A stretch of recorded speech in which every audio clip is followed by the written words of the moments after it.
So you're coming over the top of it like my student Gene was.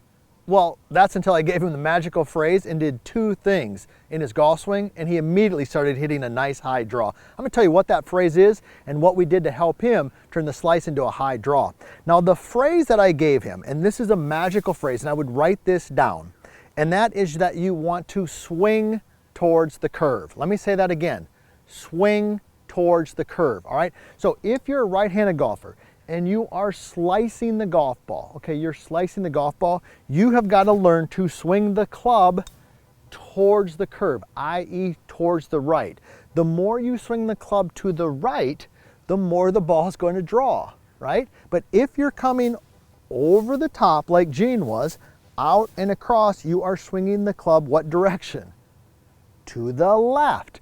And the more you swing it to the left, the more the ball is going to slice. Now, as a coach, one of the most important things that I can do is help somebody feel that. They've got to certainly feel it before they can do it. So what I did is I said, all right, Gene, here's what I want you to do. Take the orange whip, okay? This is a great training aid. We tempo, all types of different things. And I said, I want you to just swing it. Just swing it and tell me what you feel. So I picked it up. He just starts naturally swinging it, okay?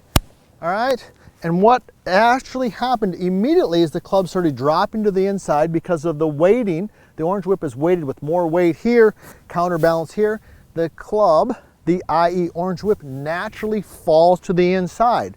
So as a coach, you got to help a student feel it. You got to help them understand it. Swing towards the curve, Gene. Got it. Feel it. Okay, swing the orange whip and it will naturally drop to the inside. All right, those are the first couple things we did. Now, from a technical standpoint, the next thing that I did is I fixed his club face. He understands the concept, swing towards the curb. He's felt it with the orange whip, okay? Now we've got to fix the actual technical part of it. So when he took the club back, Gene was rotating it way open. All right, Nick, how does that look? Okay, Nick said that looks thumbs down. Please give us a thumbs up though. Give us the thumbs up. All right, thank you, there we go. And be sure to tell us where you're from, right? Okay, we love hearing where you're from and what it is you want us to be talking about. So Gene's taking it back. He's got the thumbs down like Nick said. The club face is rotating open. So I said, Gene, when you take the club back, take the logo on your golf glove. I got a Titleist glove on. Take the Titleist and feel like it stays pointed at the golf ball. Everybody see that? Point. Now when he does that, or excuse me, when he did that, the club face squared up. This logo is pointing towards the sky. That's bad. This logo is pointing more towards the ball. That's good. Now his club face was squared up. Okay? Now the first couple shots he hit, he actually hooked them a little bit. Okay? And that's one of the things is that if you're slicing, lots of times you'll go from slicing to hooking back to straight. Okay? But that's okay because it was at least a different type of ball flight. So that was step number one in his swing. Step number two is I had to teach him to release the golf club. All right? So this is what we call releasing the golf club. Notice how the club face releases and what we call lays over. This is laying it over. This is holding it off. So I wanted him to feel, I said, Gene, feel like you're going to lay it over. Okay? Lay it over. So let's go ahead and hit one, and then I'm going to share with you the last drill I gave him called the Arie Palmer drill. It's a classic. It's a classic. If you like Arie, you're going to love the drill. So here we go. We understand we're going to swing towards the curve. We felt it with the orange whip. I fixed his club face, okay, and I got him to feel like he's going to lay it over. Let me go ahead and hit one, and then we'll do the Arie Palmer drill. So logo at the ball right there. Lay it over.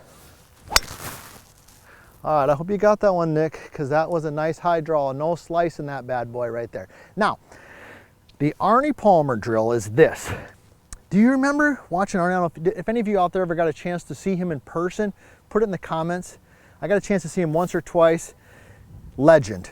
But you'll notice, and if you remember, when Arie had the finish, he had that classic finish where the handle was up and it was high.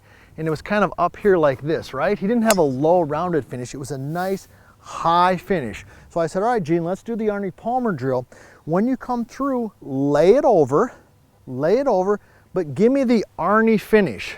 Now, down the line, watch this. What happens when I give it the Arie Palmer finish? Where does the club go? It goes to the right. Remember how we started this video? Swing towards the curve. All right, so if you want to fix that slice, you got to swing towards the curve, get the club face square, lay it over, maybe use a little bit of the orange whip, and if everything else fails, go to the Arnie Palmer drill. Now that we've fixed your over the top, check out my next video. And if you want to personally work with us on your golf game, check out vlscoaching.com.